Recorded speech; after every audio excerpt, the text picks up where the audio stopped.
disolver temporalmente el Congreso de la República. También no es plagio, es copia. ¿Copia dice? Es terrible, ya. Qué hombre visionario ese cojudo. Sí, me declaro inocente, totalmente inocente. Hola, soy Pedro Salinas y esto es Rajes del Oficio. Como es Sábado Santo, no hemos querido molestar a nadie para entrevistar, ¿no? Entonces, hemos pensado en compartir con ustedes un documental que fue elaborado por la televisión española y que fue propalado por el programa En Portada y que fue producido, dirigido por el destacado periodista español José Antonio Guardiola, Guardi para sus amigos, sobre el caso Sodalicio. En mi pequeña opinión, el mejor documental que se ha hecho sobre este tema en el Perú. Los dejo con este documental y nosotros regresamos con más entrevistas el martes entrante. Ahí los dejo. Vamos, Fabricio. Sodalicio es una asociación cristiana creada en Perú en 1971. Recluta chicos rubios y de ojos claros. Había que poder ser capaces de ser todo menos parir. A mí me lavaron el cerebro. A mí me formatearon mentalmente. Bajo el ropaje religioso había verdaderos depredadores sexuales. Y comenzó a tocarme. Y de pronto me toca la ingle. Nunca llegó a, qué sé yo, penetrarme como si, bueno. Los periodistas que lo investigan acaban amenazados. Van a morir rojos. Se viene el Charlie Hebdo peruano. Sodalicio ha pedido perdón, pero mantiene otras actividades. Detrás de esta resistencia tan férrea está la lógica del negocio. Pero funciona como una mafia. Hoy, en Portada, los pecados de Sodalicio.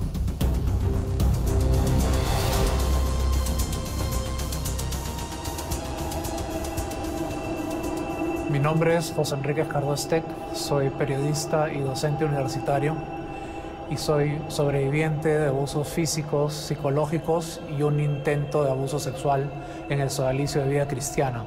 Además, soy el primer denunciante de estos abusos. Hice mis denuncias en el año 2000. He recibido todo tipo de amenazas de muerte, he recibido todo tipo de campañas difamatorias en mi contra.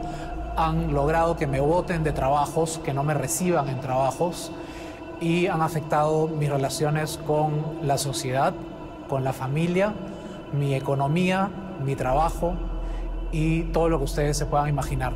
Y la historia aún no termina y la justicia aún no llega para nosotros.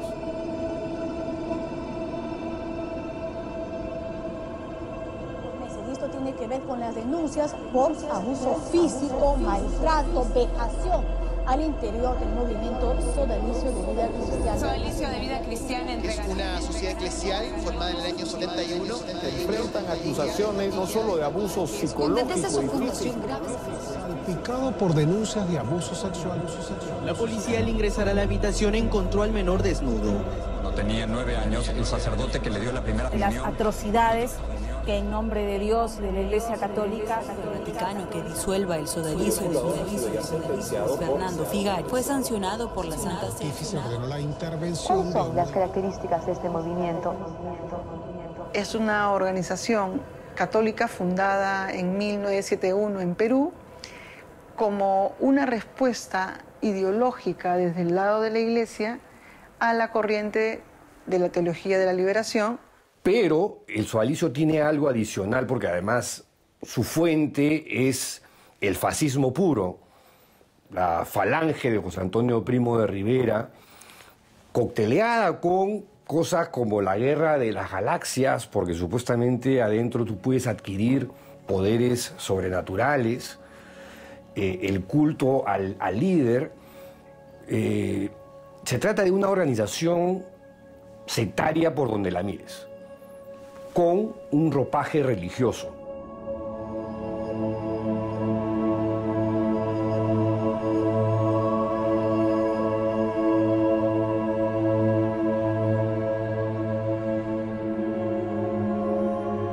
En los años 80, que son los años en los que yo conocí al Sodalicio, Eran 3 personas fundamentales las que estaban por debajo de Figari, que eran Germán Doig, Virgilio Levalli y Jaime Bertel, y además estaban José Antonio Guren, José Ambrosic, Alfredo Garland, Emilio Garrot, entre otros.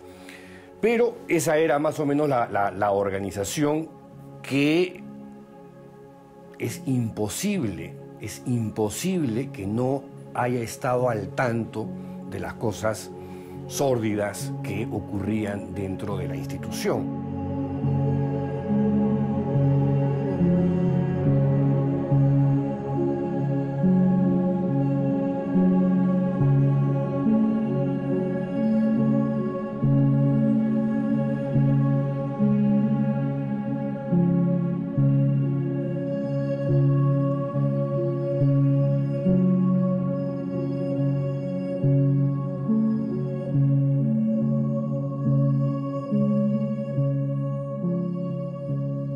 Fernando Figari funda la organización Sodalicio para lograr un cierto prestigio social entre las familias que eran miembros y que formaban parte del Sodalicio.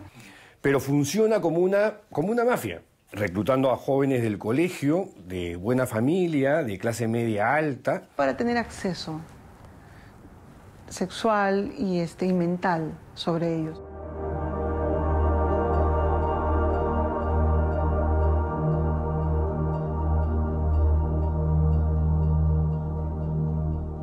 Como todo adolescente, yo creo que buscaba, por un lado, seguridad afectiva y, por otro lado, el anhelo de hacer algo grande con mi vida. Y el Sodalicium vino a cubrir esos 2 espacios de manera inmediata y muy eficaz, en mi caso, ¿no? Una de las cosas que pedía Luis Fernando Figari era que nos filmaran a los alumnos que éramos como potenciales víctimas en los recreos del colegio. Y esas filmaciones se las llevaban a él para que él analizara y eligiera, ¿no? Tenía problemas de conducta, me iban a expulsar al año siguiente del colegio, ya me lo habían dicho.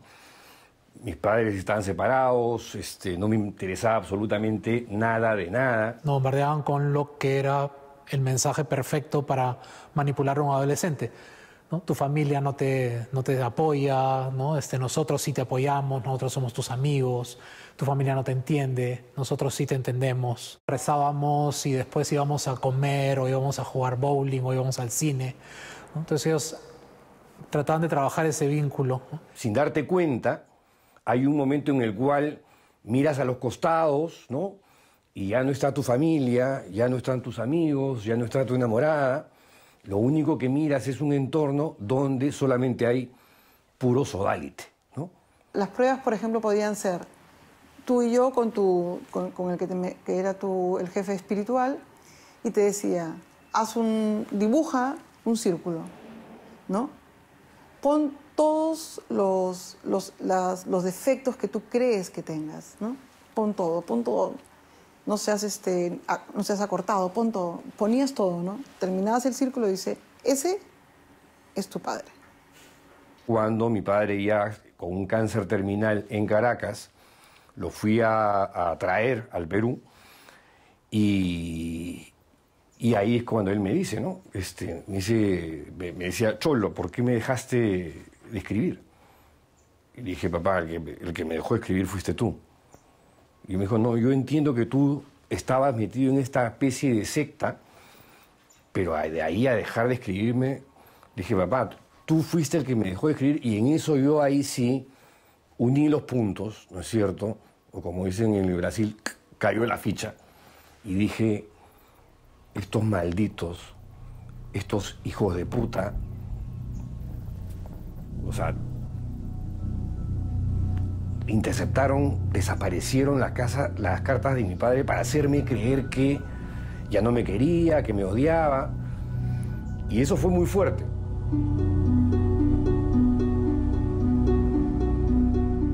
Figari, que se reclamaba de alguna manera un enviado de Dios, iba y les miraba a los ojos a algunos de los postulantes y les decía, tengo que identificar si tú tienes la espada flamígera en tu ojo. Y se acercó y me comenzó a mirar así y sonrió, ¿no? Y me dijo, veo no en la retina, sino en el iris de tu ojo, ¿no? Con los lunarcitos que hay, ¿no? Digo, veo la M de María. Hacía sonidos como que iba entendiendo que había dentro de uno. Y efectivamente yo tenía aquí, me parece, la espada flamígera y en este ojo la M de María, que juntos conformaban el símbolo, ¿no? Yo tenía algo así como el holograma sodalite, ¿no? en los ojos. Y me dijo, eso es algo muy, muy especial. Y obviamente yo tuve prácticamente un orgasmo espiritual, ¿no? En ese momento. Entonces él se convirtió en una suerte de traductor de la voz de Dios para empoderar y definir quienes tenían esta supuesta vocación claramente identificada.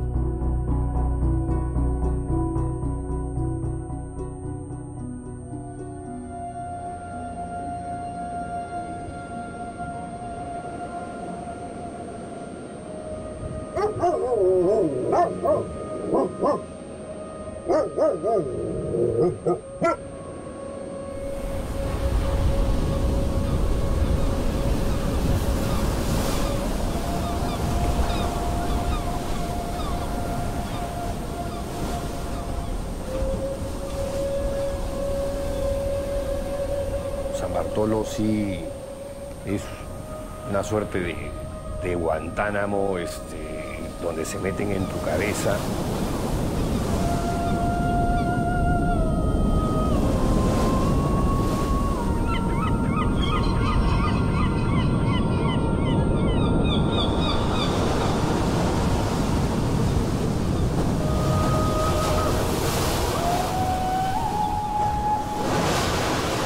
Ahí abajo en la ermita, en ese cerro, pusimos como unas latitas con querosene, claro, que decía Ave María. Para la fiesta. Y la cruz ancla, ¿no? Y se veía desde la entrada de San Bartolo que venía en procesión. ¿Ustedes también saltaban todos los días de ahí?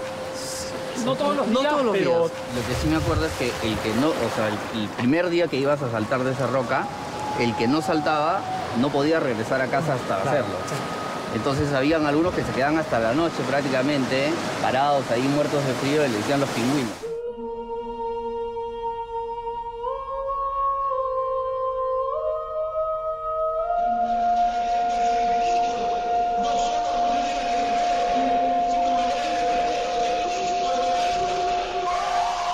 Me han hecho lavarme la cara con el agua del inodoro después de haberlo limpiado sin haber pasado.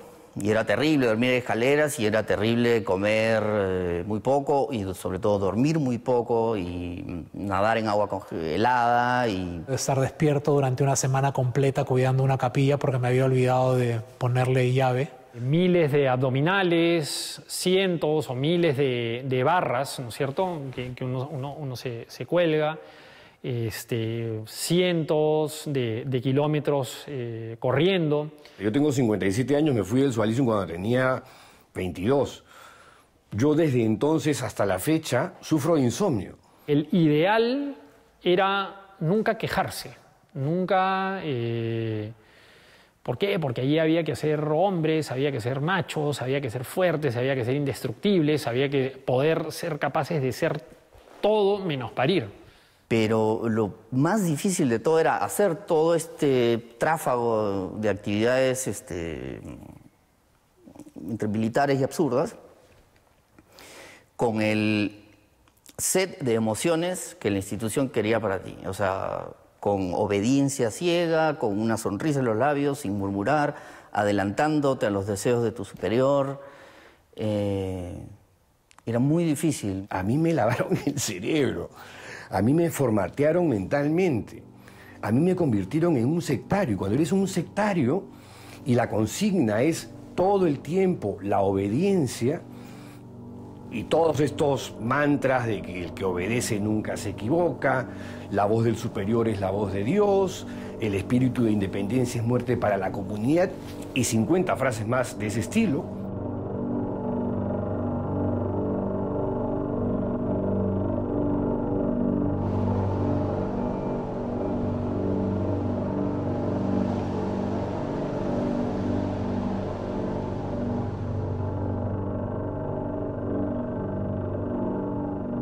En realidad, una de las cosas que más me causa como una sensación fea cuando voy a San Bartolo es la pista que está frente a las casas. Porque esa era la pista en la que nosotros siempre caminábamos sin zapatos para irnos al muelle, tirarnos al mar. La pista era como el lugar que nos llevaba al abuso, ¿no? Y se la sentíamos sin zapatos.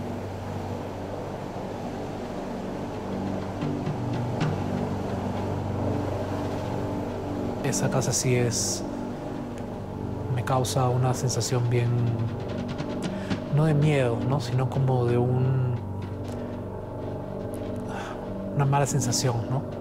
Como cuando uno va a un sitio y cree que hay fantasmas en ese lugar, ¿no? Si lo crees realmente, eso es un poco lo que siento, ¿no? Siento como que ahí está el fantasma del abuso que yo sufrí.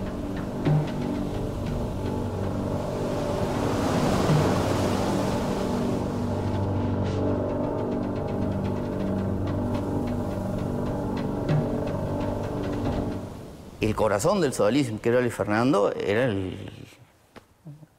corazón de la oscuridad. Era un tipo malo en el sentido completo de la palabra, es decir, era sádico. Es decir, por ejemplo, cuando te pegaba, ya hacia mis últimos tiempos, ya viviendo con él, en ciertos momentos veías el brillo del placer. ¿En algún momento intentó abusar sexualmente de ti? Yo entiendo que lo que hacía era tantearme constantemente, como hacía con otros. Es decir, una vez, una madrugada, mientras toda la comunidad dormía, nos eligió a dos, que éramos muy jóvenes, los dos rubios y ojos azules, como a él le gustaba, y nos dijo que nos quitásemos la ropa uno frente al otro. Y sin explicar por qué, obviamente, hasta que se dio cuenta quizás de mi incomodidad total y ya dijo que nos vistiésemos, ¿no? Tenía varias de esas. Nunca llegó a, qué sé yo, penetrarme como si, bueno, otras, algunas víctimas dicen, pero su juego a lo sexual era constante, es decir, era un obseso del sexo y la violencia.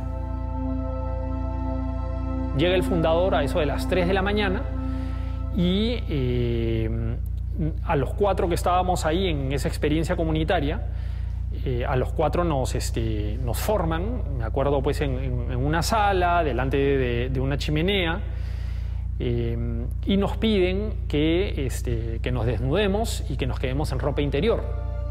Y nos filmaban. Para mí era normal, ¿no? Que doy, me tocar y no sé qué, no sé. No lo veía mal y obviamente lo veía como una figura paterna. Entonces estábamos en la oficina y me dijo, bueno, como vas a entrar en comunidad y yo soy tu director espiritual, lo primero que tengo que hacer es ver si tu cuerpo está preparado para los rigores físicos de la disciplina en San Bartolo. Entonces ya cerró la puerta y me dijo que me quitara toda la ropa, solamente me quedé en calzoncillos. Y comenzó a tocarme. Comenzó a tocarme los músculos, las piernas, los brazos. No vi nada raro, pero sí me sentí incómodo, sí lo recuerdo, ¿no? Y él notó mi incomodidad. Mi director espiritual, que no era Germán Doig, sino Virgilio Levalli, en una oportunidad me dijo que, porque yo era muy tenso, tenía que hacer yoga, ¿no? Entonces, como un gurú, me dijo, quítate la ropa, quédate en calzoncillos, tírate en el piso, cierra los ojos, sacó uno de estos punteros de acero desplegable.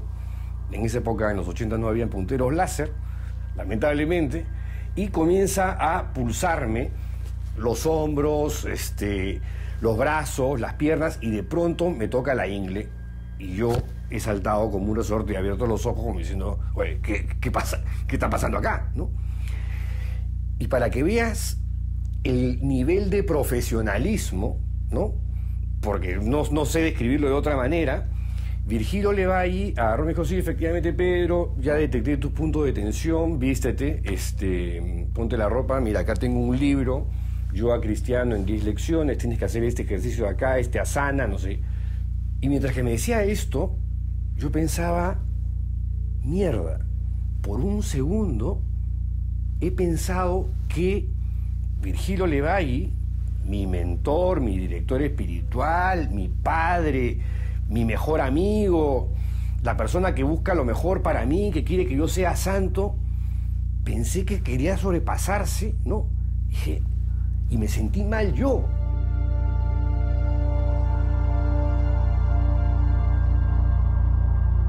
Y ya con los años, cuando ya supe los abusos sexuales que habían sufrido algunos chicos, les habían hecho lo mismo y después ya pasaron a lo siguiente, ¿no? Entonces, en realidad me salvé. Cuando hemos hecho la investigación y vemos que ese ha sido el modus operandi de Luis Fernando Figari, de Germán Doig, del propio Virgilio Levalli, de Jeffrey Daniels, tú dices, wow, o sea, te sientes como en Matrix, que te pasan las balas en cámara lenta y dices, uff.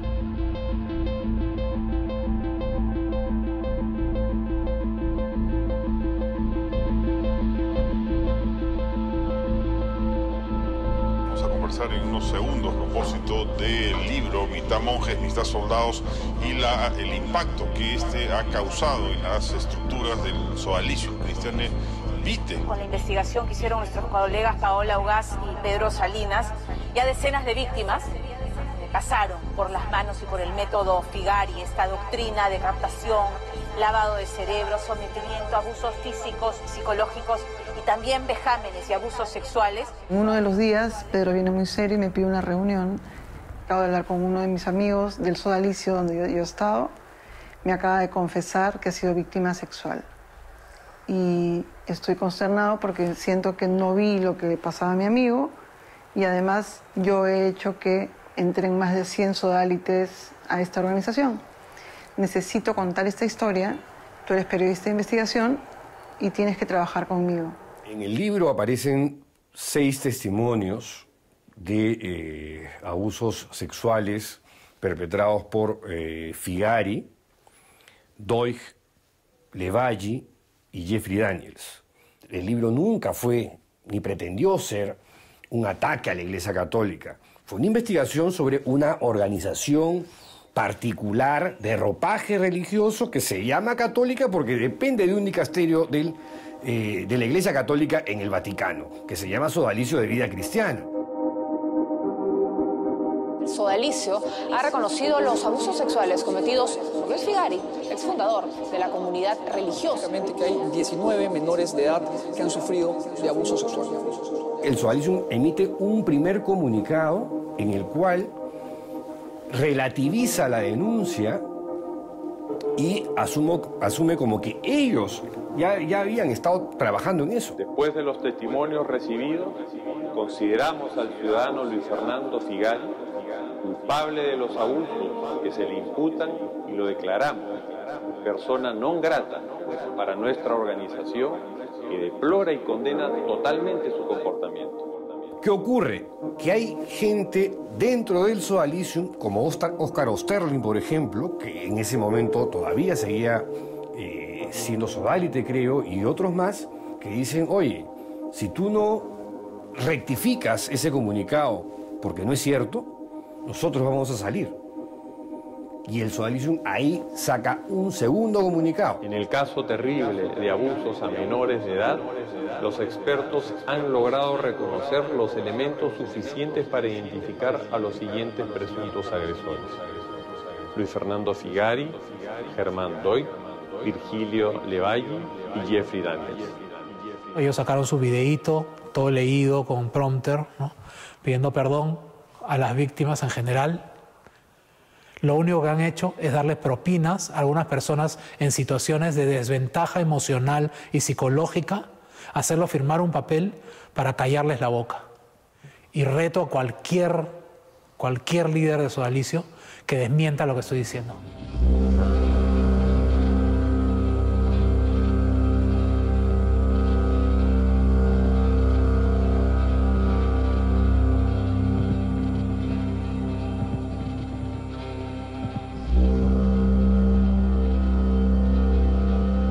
A mediados del 2018, con la querella que gatilla el arzobispo sodalite José Antonio Eguren, se arma toda una estrategia de desprestigio y descrédito contra nosotros, ¿no? Con el propósito de desacreditarnos como periodistas, de tacharnos como corruptos, que somos parte de mafias, que lavamos dinero, que Paolo Ugaz comercializa uranio y plutonio con los Vargas Llosa. La señora Paolo Ugaz de periodismo sabe poco o nada. Una investigación del diario Expreso señala que Paolo Ugaz manejaría una red de lavado de activos. Las acusaciones son muchas, delirantes, lisérgicas, o sea, de verdad que son tú dices, ¿qué? O sea, ¿de dónde sacan estas cosas? Podrían escribir una novela con lo que están diciendo. Pero en los hechos, la que más está recibiendo de una manera feroz e implacable es Paolo Ugaz. La señora habría movido 2 millones de soles de manera subrepticia, extraña, falaz. Es el modus operandi del sodalicio. Una organización, como vuelvo a repetir, que no solo se queda en la palabra, sino va directo a la obra, y la obra directamente va a tu cuello. My name is John Coetzee, and I address the case of Paula Ugaz in Peru. I urge the relevant legal authorities to drop the case against Señora Ugaz. John Coetzee escogió hacer mi caso, y para mí eso era no solo emocionante, sino era como compartir con alguien a quien uno admira de muchos años esta complicidad, ¿no? de saber esta historia. Y bueno, y cuando vi el video, no puedo evitar llorar de la emoción. Me gustaría que nos hablaras y que nos explicaras la amenaza que sufriste por Instagram, ¿no? Sí, en mis mensajes de Instagram, un tal José Carlos Rodríguez lo publica, primero fue el 2 de octubre, la primera parte no la voy a leer, que es súper soez, es van a morir rojos, se viene el Charlie Hebdo peruano, los vamos a fumigar a plomo. Creo que es indispensable la investigación periodística y tenemos que defenderla. Cualquiera que no tiene culpa en nada, no tiene miedo a la investigación. Y nosotros, como creyentes, somos los primeros que queremos esclarecer las cosas. Sobre todo porque está en juego la vida de la credibilidad de la Iglesia. Si fuera una periodista más joven o con menos ayuda de mi familia, qué sé yo ya habría dejado el caso fuera, ya lo habría hecho, pero yo voy a seguir. Pero ¿qué pasaría con los que vienen atrás mío, no es cierto? Y eso es lo que quiere el sodalicio, amedrentarte, callarte y hostigarte.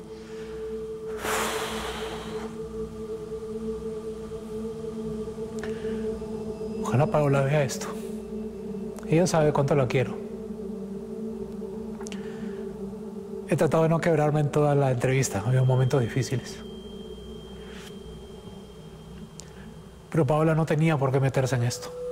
Paola no es una sobreviviente del sodalicio. Paola no es una víctima. Paola ni siquiera ha podido ser integrante del sodalicio porque es mujer.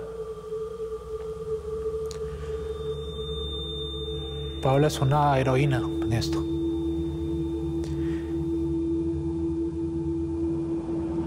Una condena, no se lo expulsó del sodalicio, creo, por lo que sé, pero no estoy muy al tanto, que la cosa es bastante desfavorable al fundador.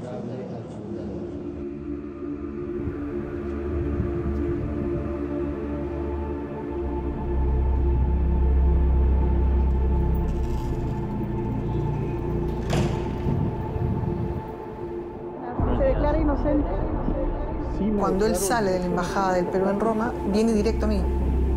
No me reconocía, pues nadie me reconoce, yo no hago periodismo de televisión. Viene directo a mí y a mi micro. Y todo lo que me habían dicho, que era misógino, ¿no? Sobre todo misógino, que era soberbio y que si lo picabas realmente te iba a decir, iba a funcionar. Bueno, todo eso hice. A las víctimas, sí hay víctimas, porque a mí no me consta que haya víctimas. Yo estoy acá, estoy en un retiro, entonces yo no conozco la realidad de todas las personas, pero si hay víctimas, me produce profundo dolor. O sea, ¿usted se declara inocente de las acusaciones de abuso sexual que hay en su contra? Totalmente. O sea, no le da credibilidad a ninguna de las denuncias. Mire, si le estoy diciendo que no, es no. Digamos, hay cosas pendientes, sobre todo de quién ha sido el núcleo original de esto, que tiene que ser, algún día tendrá que venir a este país, ¿no? A rendir cuentas de lo que hizo. Hay casos de violación de personas, que es lo que más relevancia tuvo en la primera parte de las denuncias que hubo por parte de los periodistas. Hay también situaciones que son muy constantes de daños hechos a la psicología de la persona, que también creo que eso es un tema gravísimo. No se puede tratar a las personas de esa manera.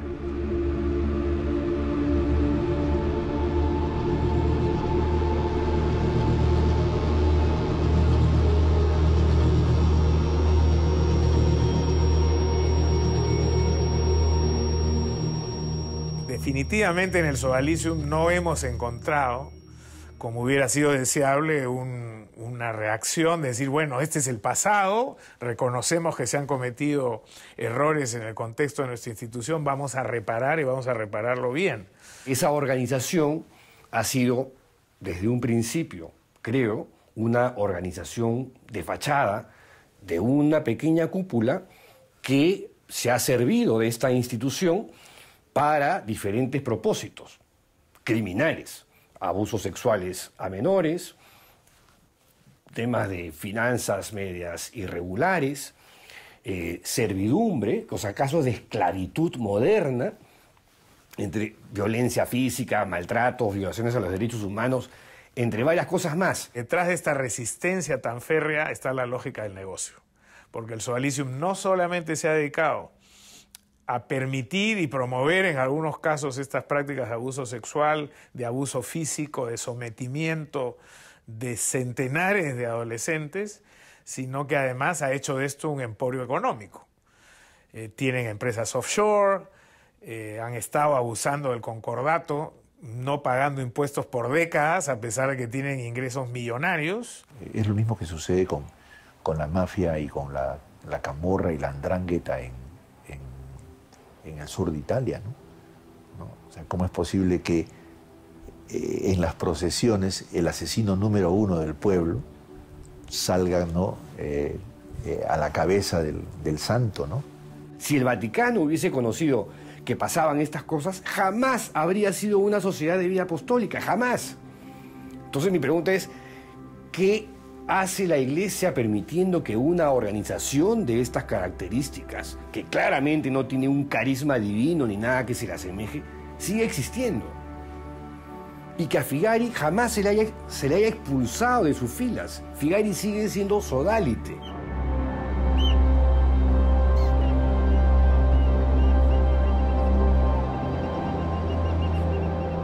Una vez vino Luis Fernando y estábamos reunidos ahí en la sala de la casa y nos comenzó a gritar a todos si es que nosotros éramos lo suficientemente valientes y comprometidos como para venir a este muelle y tirarnos de cabeza contra las piedras y abrirnos la cabeza en su nombre. No en el nombre de Dios, no en el nombre de Cristo, que igual es una locura, sino en el nombre de Él, ¿no? El fundador. Siempre tenía esta paranoia de los egomaníacos, de que lo van a traicionar, de que alguien le quiere hacer daño. De hecho, les pedí a algunos que probaran su comida o lo que iba a tomar antes de que él lo hiciera. Tenía mucha obsesión, mucho terror de contraer el SIDA. Ahora, una persona supuestamente célibe, digamos, no tendría de qué temer. Bueno, ya sabemos por qué temía, ¿no? Guadalupe, ruega por nosotros. Y ahí tenemos que bajar y entramos por ese muelle. Una consigna particular, ¿no? Oye, acompaña a fulano. 85, ya la segunda. Le agradecemos que haya considerado nuestra participación en el documental que viene trabajando sobre el sodalicio de vida cristiana. Sin embargo, debemos manifestarle que luego de una profunda reflexión, consideramos que lo más conveniente en este caso es no hacer más declaraciones de las que ya se hicieron en su momento a través de diversas entrevistas y comunicados por nuestros medios oficiales. No queremos que declaraciones nuestras sobre estos temas tan delicados puedan afectar procesos de reconciliación y sanación de terceros. Le ofrecemos nuestras disculpas por la imposibilidad de nuestra participación en su documental, esperando su comprensión. Le deseamos los mejores éxitos en su labor periodística. Que Dios los bendiga. Saludos cordiales. Daniel Calderón, Comunicaciones del Sodalicio. Bueno, más temprano hablábamos un poco sobre cómo habían cambiado las cosas, porque había como una especie de hermetismo, ¿no? Desde que yo hice mis denuncias hasta que salió el libro, ¿no? Porque se produjeron denuncias también en medios, pero hubo un hermetismo en el sodalicio, que es la política de la iglesia, ¿no? Después con Moroni como que explotó todo y ahí se volvieron súper elocuentes y videos todos los días. Y cuando sale Moroni, nuevamente adoptan esta política del hermetismo, ¿no? Y ahí se ve reflejado, pues, que eso es lo que están haciendo ahora. Otra vez callarse. ¿En algún momento te imaginas cómo habría sido Martín López de Romaña si a los 12 años no hubiera estado en el sodalicio?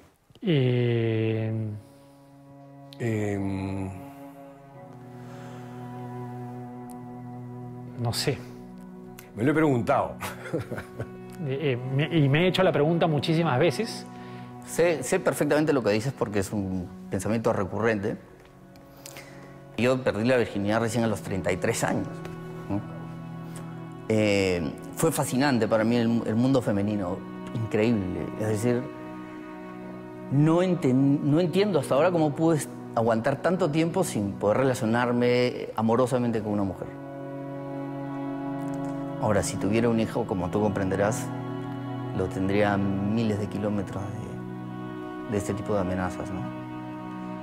El sodalicio, la imagen que te dejaba era que sin ellos no ibas a ser nadie.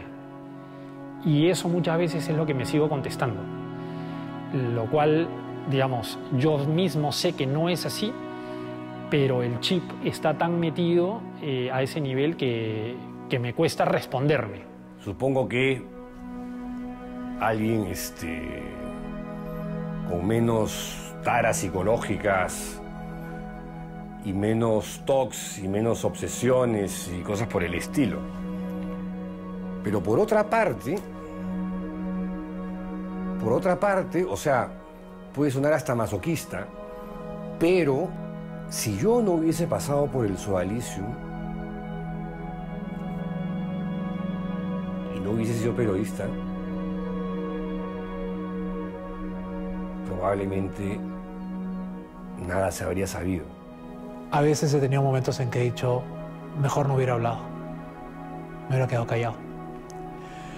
Pero luego pienso en que uno llega a este mundo pensando en que quiere dejar un legado, quiere que lo recuerden por algo. Y pensando eso siento que yo mañana me puedo morir, hoy día me puedo morir tranquilo.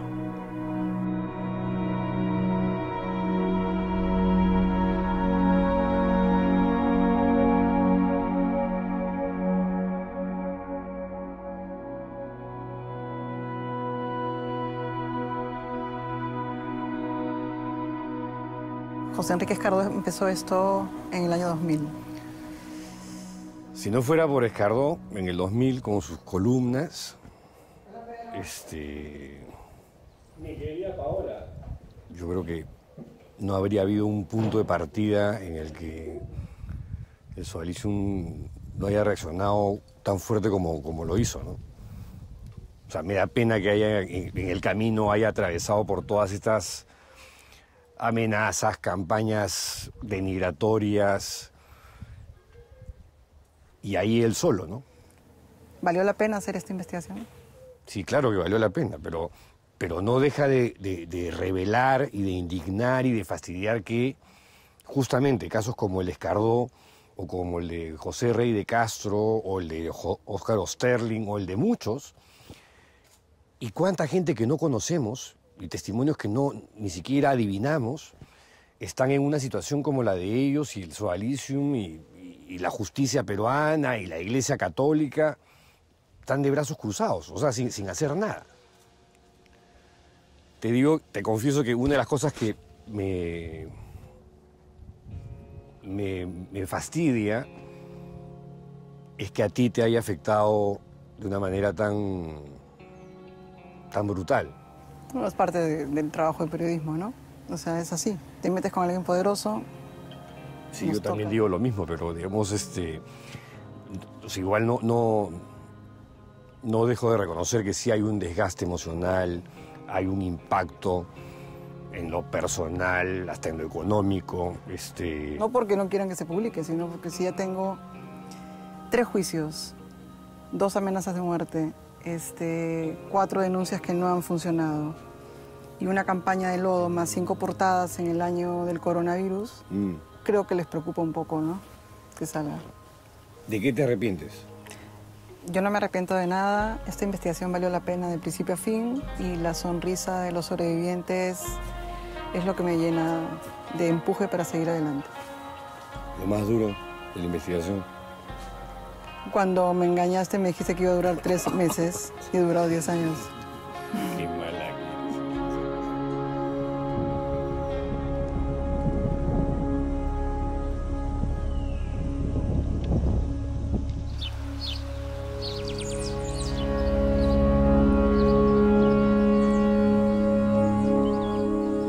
¿Qué ha pasado con esos responsables? ¿Dónde está Luis Fernando Figari, por ejemplo? No, y la pregunta es, ¿qué va a pasar con estos victimarios y sus cómplices que tanto dolor y sufrimiento han causado?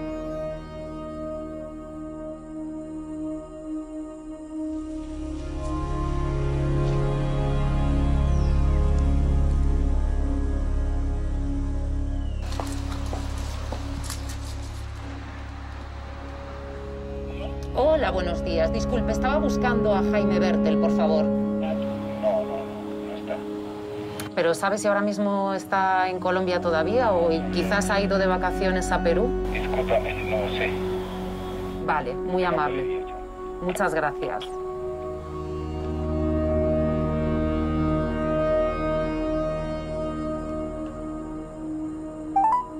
Sorry I missed your call. Please leave a message and I will call you back.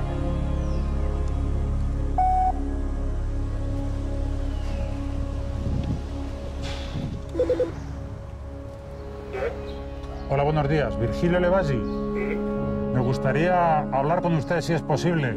¿Para qué? Sobre el tema sodalicio, que venimos de Perú de hacer un reportaje allí. Sí, pero yo no tengo nada que ver de hace 30 años. O sea que no tengo nada que decir, ¿verdad? ¿Pero conoce a Pedro Salinas? No, gracias.